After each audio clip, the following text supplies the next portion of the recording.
Hey everyone, this is how you make a Caesar salad.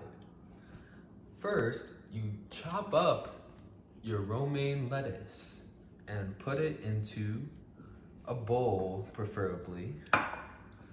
And the next step is you put your Caesar dressing onto the Caesar salad. Okay, now that the dressing is on the salad, let's add some cheese. So I'm gonna sprinkle some cheese on with my hand.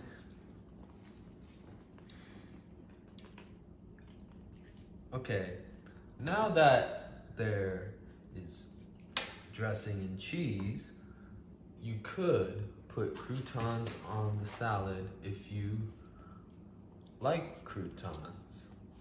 Thank you for watching.